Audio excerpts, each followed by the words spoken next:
Hey, what is up guys? In today's video, I got a warm-up routine and a speed workout to show you. Stay tuned, that sounds interesting. Let's get to it. But before we get into that, I built a free strength program for any soccer player who goes to the gym and wants to increase speed, power, and overall athleticism. It is a full 12-week program. Go check it out if you're interested. The link is in the description, and just to let you know, it is completely free, so there's no harm. Just click the link, and it's a free program right there. A gift from me to you. Now back to the warm-up video. So I start out with static stretching. Now before, I used to not like static stretching, but now I do it because it makes me feel more flexible. I start off with the hip flexor stretch, as you saw there. I do each side for around 10 to 20 seconds. And then I move on to a quad stretch. And then I move on to a hamstring stretch. This next stretch is called the cat-cow stretch. It improves posture and balance, and it also strengthens and stretches the spine and neck. The next stretch is called fire hydrants. I make 5 hip circles with each side, and then I move on to making some more hip movement.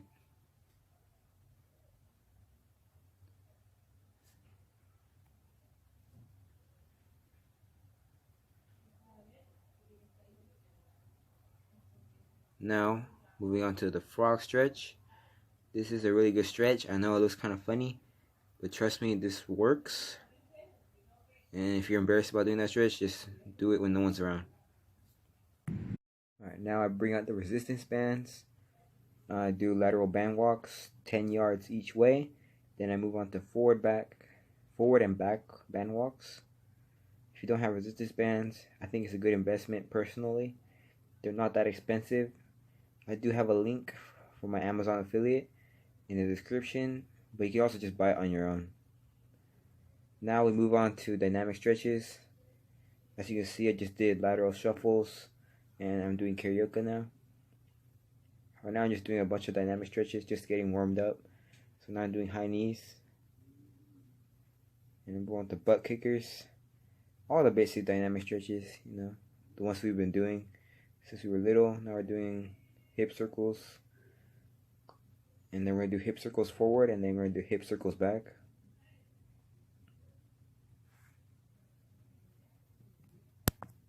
And we're going to continue to do some dynamic stretches. Just to let you guys know, I wouldn't say this is the best warm-up routine. Honestly, I'm sure there's a lot better ones out there. But this one, I've been doing it for quite a while. Most of these stretches I've been doing since I was little. Soccer teams and stuff. And pretty much just like have a warm-up routine that doesn't take too much time to think of. And just do it whenever. So we're now doing quad stretches. Just staying loose, staying dynamic. And I'm doing heel walks. These are good to practice keeping your ankle dorsiflex, which is going to be very useful when transitioning to the next part of the video, which is the speed training. So keep that in mind.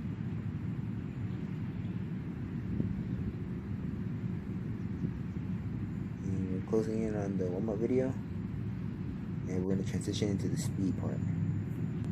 Now we got some speed drills.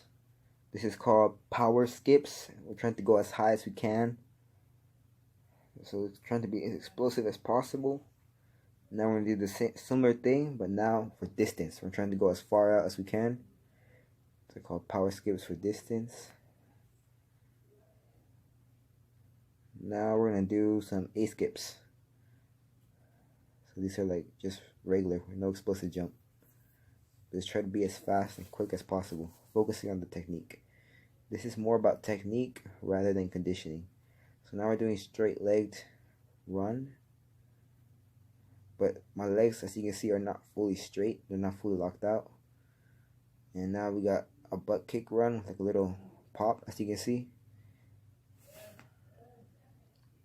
As you can see, I have like a little pop every once in a while. So that's what it is. And now moving on to the next drills.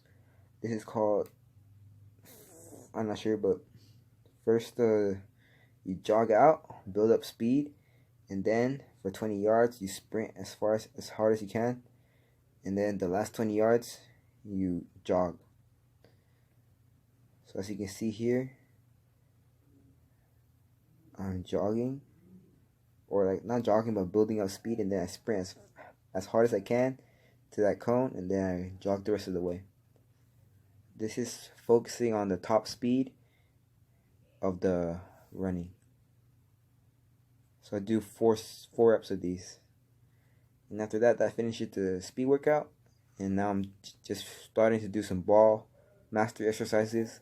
I love including ball mastery exercises into my training. They help a lot, help me with my coordination, and help me get used to the ball at my feet. So here I do a few of them before I start training, and you can try some of these out.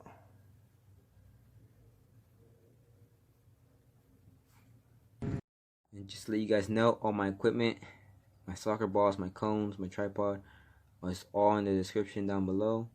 Feel free to click on it if you want. And I continue doing this, just getting lots of touches on the ball before I start training. And I'm also working on some skill moves. So sometimes I do like specific ball mastery to where like it translates into the next drills. But you'll be able to see this in part 2, which I'm releasing next week. So stay tuned for that. And thank you all for watching. Peace out.